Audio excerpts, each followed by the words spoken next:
Good day, Roy Thomas from Sutton Group Professional Realty and Halifax SeniorLiving.ca. In today's video, we're going to talk about the things you should know when owning and buying a condo.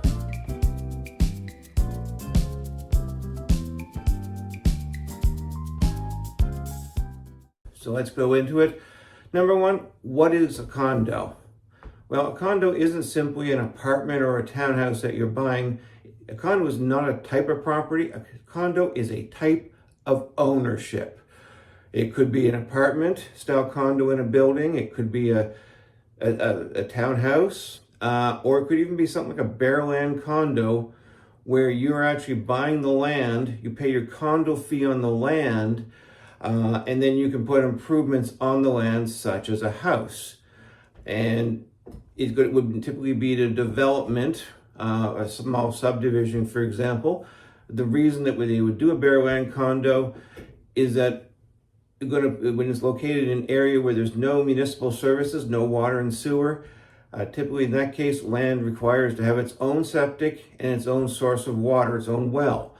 If you're doing a bare land condo, because it's part of a condo development, you can simply have community wells and community septic systems. And you don't need to have provincial grade roads because they're in a subdivision, it's lower traffic, so that would be an idea of a bare land condo.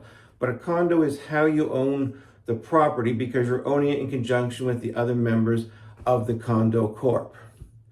So when you buy a condo, what are you actually buying? Well, you're buying two things. Number one, you're buying your unit.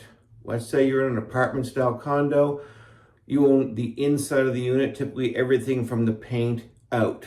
The other thing you're buying is the common elements. Now, the common elements would be basically everything except your unit and everybody else's unit. So it would be things like the land, the exterior of the building, the roof, the parking garage, a parking lot if you have one. It would be the hallways, the elevator, the foyer, basically everything other than the units. Now, a big question that comes up a lot is condo fees. A lot of people are wondering, well, if I own the unit, why am I paying a condo fee? Well, the reality is, if you've owned a home for years, in effect, you've been paying condo fees for years because condo fees are money that's put aside to do the ongoing and future maintenance of the property. For example, if you owned a house, you were responsible for shoveling your snow, cutting your grass, or paying someone to do it. And if you need to replace the fridge or you need to replace a roof or windows, you would pay to do those things. In a condo, where you've got a communal living, if you will, all the common elements, everybody uses them, so everybody pays to maintain them in your condo fee, allowing you to have a maintenance-free lifestyle. So each month, your condo fee will go to pay to have someone mow the lawns, do the landscaping, shovel the snow in the winter. But part of that money, a large portion of it, is actually set aside into what's called the reserve fund. And the reserve fund is used for major expenditures that will occur from time to time, such as replacing the roof, painting hallways, replacing carpet in foyers, anything that needs to be done to maintain the common elements of the building. What about parking and storage? Well, typically in a condo, if you're in an apartment style condo, you're going to typically get one parking space that may be assigned or deeded. Sometimes your deed will state where your parking space is. Sometimes they just simply assigned you a parking space.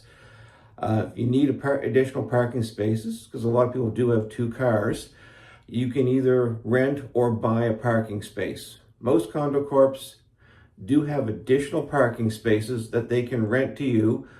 Keep in mind, this is on a first come, first served basis, and while you may have one space in the underground parking, your second rented space may be outside in the parking lot. If you're buying a condo and you do need a second space, please inquire about availability before you're buying the condo, because not all condos do have them available. There may be a waiting list. And sometimes you can buy a deeded parking space. Some condos now are actually selling additional parking spaces, so you can buy an extra parking space when you buy your condo. It has its own deed, its own PID number. You pay property tax on it. It's treated just as a piece of real estate, but it's a parking space. As for storage, if you're in a townhouse, typically your storage is whatever you have inside the unit. If you're in a condo, apartment style, then typically a lot of them, but not all, will have external storage. You get a locker, it's usually down in the parking garage area somewhere. A lot of times it's in a room where there's a number of lockers. Sometimes it's directly behind your parking space that you can access to store things in. They're usually a decent size. You can store things like winter tires, things you don't use frequently.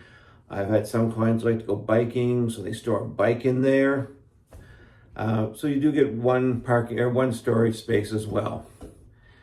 Now, what is a condo board? Well, the condo board is a committee of residents who run the corp.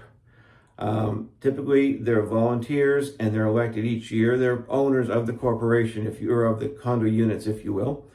As an owner, you do have the right to attend all meetings and vote on matters before the board. And you can also volunteer to sit on the board as a board member if you're an owner of the condo corp. The last thing to note is that depending on the size of the corp, sometimes the board itself will handle the day-to-day operation of the corp, and sometimes they will contract it out to a management company who will take care of the day-to-day operations of the board. Typically, that's going to be larger condos where they got more units, because there is a cost, obviously, to doing that. And the last point is, what are condo docs? Well, these are the documents that pertain to the running of the condo corp.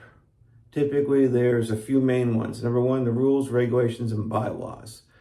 This state what you can and can't do in the corp, who's responsible for what, things like this. Then there's the financial statements. Those are done yearly. They show how much money the condominium collected, how much money they spent on expenditures, what they put into the reserve fund for future maintenance of the property. There's also minutes of the meeting. There is an annual general meeting once a year, and then usually throughout the year there'll be additional meetings. If you're buying a condominium, you'll get at least the last year's minutes of all the meetings, so you can review and basically see what the condo corp is doing right now, what the ongoing projects are, potential expenditures, and just to give you a more thorough overview of how the corp's being run. And the last one is the reserve fund study.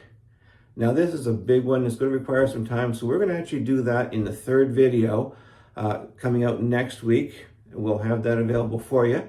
And we'll talk in detail about what a reserve fund study is, what it does, and why it is so important. Now, when you do buy a condo, you're going to get all these documents, and you have a week or so, 10 days for you and your lawyer to review the documents to make sure you're comfortable with the property before you firm up the deal and go ahead with the purchase. If you have any questions on condos, don't hesitate to reach out to me. My name is Roy Thomas with Sutton Group Professional Realty in Halifax Senior Living here in halifax.ca.